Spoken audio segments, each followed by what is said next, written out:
Yang pertama di sini, kalau tadi huruf dal semua, di sini adalah ada huruf ba.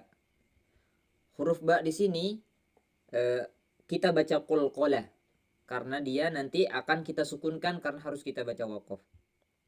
Ya.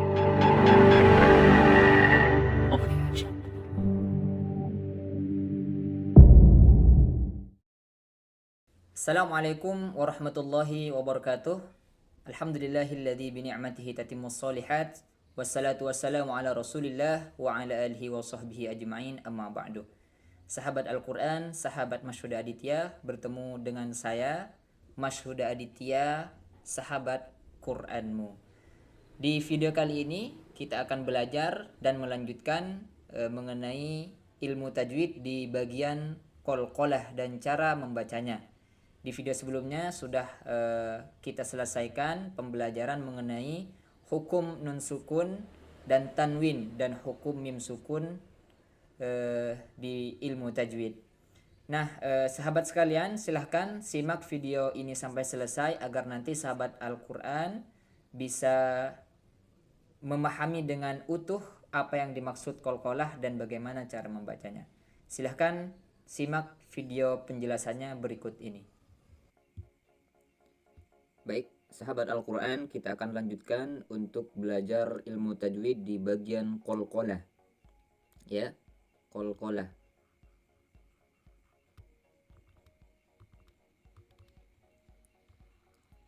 Apa definisi dari qalqalah? Yang pertama, secara bahasa dia memantulkan.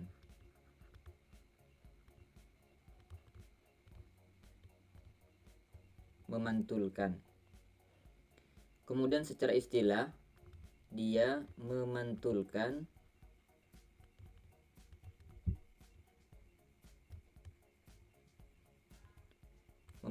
bacaan saat sukun atau saat disukunkan.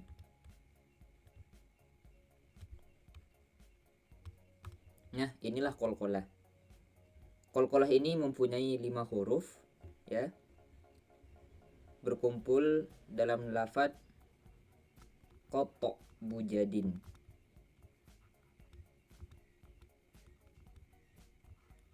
Ini adalah huruf qalqalah yang ada 5. Kita rinci, yang pertama adalah huruf qaf, yang kedua to, yang ketiga ba, yang keempat jim, dan yang terakhir adalah huruf dal. Ya. Syarat dari huruf-huruf ini dibaca qalqalah, yang pertama adalah harus sukun, harus berharakat sukun. Syarat yang kedua, disukunkan. Atau ketika kita membaca Al-Quran dan kita waqaf berada di huruf-huruf ini, ya, nanti akan saya berikan contoh. Jadi syarat yang pertama yaitu harus sukun, harus berharakat sukun. Yang kedua harus disukunkan. Kalau dia berharakat, apakah itu fathah, kasroh, atau dhammah, maka dia wajib disukunkan atau harus dibaca waqaf terlebih dahulu. Oke, kita langsung masuk ke contohnya, ya. Di sini saya berikan contoh di surah Al-Ikhlas yang sangat familiar untuk kita fahami. Yang pertama, di ayat pertama, di lafaz ahadun. Di lafaz ahad di sini ada huruf dal yang merupakan huruf qalqalah, ya. Kita tulis di sini qata bujadin. Ya, ini adalah huruf qalqalah. Di sini ada huruf dal. Huruf dal. Ya, ahad. Gimana cara membacanya? Maka seperti definisi, yaitu memantulkan bacaan saat sukun atau disukunkan. Kalau di sini adalah disukunkan. Gimana cara membacanya? Qul huwallahu ahad. Ya. tidak ada gangguan sama sekali. Jadi langsung dipantulkan. Qul huwallahu ahad. Sama ayat kedua juga ada huruf dal di sana berada di akhir ayat Allahus somad. Ya, harus mantul. Kemudian yang kedua ini adalah contoh yang sukunnya sukun. Yang ketiga contoh yang sukunnya sukun asli. Ya, harkatnya harkat sukun. Kalau di sini berharkat dhammah, di sini tanwin dhammah, tapi harus dibaca waqaf karena disukunkan. Nah, di sini sukunnya sukun asli, maka sama cara membacanya harus kita pantulkan. Lam yalid wa lam yulad. Di sini juga sama, sukunnya sukun asli. Walam yakul lahu kufuwan ahad. Ya. Jadi kesalahan yang sering kita temui saat membaca qalqalah yaitu dari huruf yang 5 ini, ya, itu tidak dipantulkan. Qul huwallahu ahad. Itu masih mantul. Qul huwallahu ahad. Nah, itu sering kita temui para imam-imam yang tidak mempraktekkan secara benar bagaimana cara membaca dari qalqalah. Contoh yang kedua, kita ambil di surah Al-Lahab, ya, atau Al-Masad. Di sini ada perbedaan ya. Kenapa saya ambil di surah Al-Lahab? Yang pertama, di sini kalau tadi huruf dal semua, di sini adalah ada huruf ba. Huruf ba di sini kita baca qalqalah karena dia nanti akan kita sukunkan karena harus kita baca waqaf. Ya.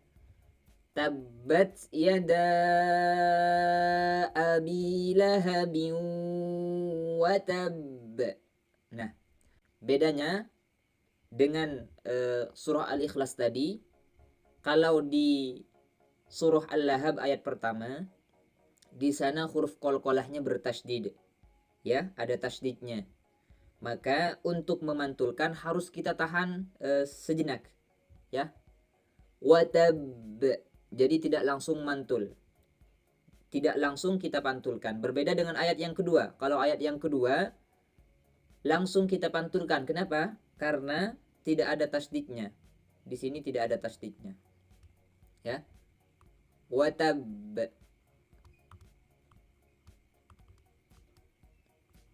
Harkat fathah.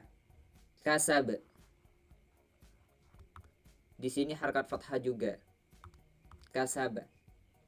Yang ketiga, ayat ketiga, lahabin. Di sini harkat kasrotain dan seterusnya. Maka cara membacanya di sini watab. Yang kedua, kasab. Sama seperti qalqalah yang lain. Namun sering terjadi kesalahan ketika kita memantulkan huruf qalqalah di huruf qaf, ya. Sering dan banyak kita temui pengucapan huruf qaf adalah mengeluarkan huruf qaf terlalu dalam, ya. Ya, pengucapan huruf qaf di sini sering kita temui itu terlalu dalam dari tenggorokan. Yang benar adalah dari pangkal lidah. Contohnya aqo, ya, kita beri yang benar adalah aqo dari pangkal lidah. Khalaqnakum.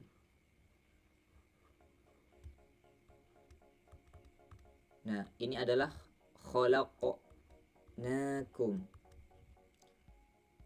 Sering kita temui ketika membaca Al-Quran, saudara-saudara kita, ya, terlalu dalam mengeluarkan pantulannya di tenggorokan, padahal yang benar adalah dari pangkal lidah. Sampai berbunyi khalaq. Padahal di sini adalah huruf qaf yang posisi hurufnya berada di pangkal lidah. Khalaqnakum. Jadi seperti itu, sahabat sekalian.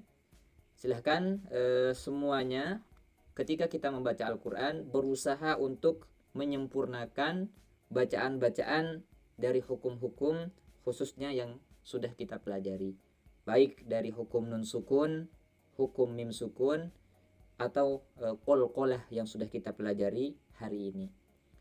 Terakhir kita akan membaca surah Al-Lahab untuk memastikan bacaan dan mempraktekkan bacaan qalqalah kita. A'udzu billahi minasy syaithanir rajim. Bismillahirrahmanirrahim. Tabbat yada abi lahabin wa tab.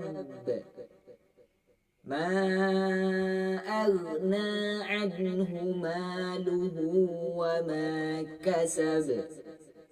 Sayasla naran dhata lahab. Wa imra'atuhu hammalatal